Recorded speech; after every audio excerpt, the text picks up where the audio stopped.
Gumawa na naman ng kasaysayan si Pinay tennis sensation Alex Ayala sa kanyang panalo sa Wimbledon.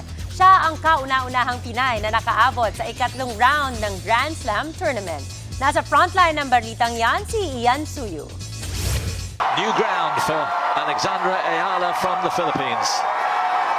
Napuno ng sigawan ang Court 3 ng Wimbledon sa panibago na namang panalo ni Pinay tennis star Alex Ayala.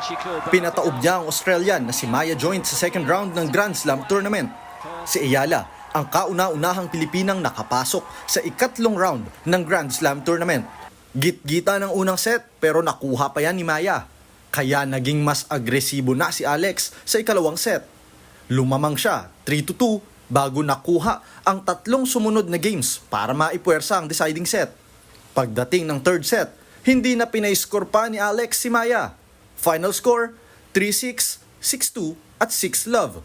Redemption ito para kay Alex na tinalo ni Maya sa Eastbourne Open Finals noong nakaraang taon. We had an insane match last year at Eastbourne and I lost and it hit me quite hard. I cried a lot and I don't think I was able to watch those highlights for a couple of months. So I'm really happy. I think I improved a lot in this past year. Muli na namang pinasalamatan ni Alex ang Pinoy fans. It's absolutely incredible. Maraming salamat mga kababayan. Maraming salamat. Sunod na makakalaban ni Alex ang defending champion ng Wimbledon at world number 3 na si Iga Swiatek.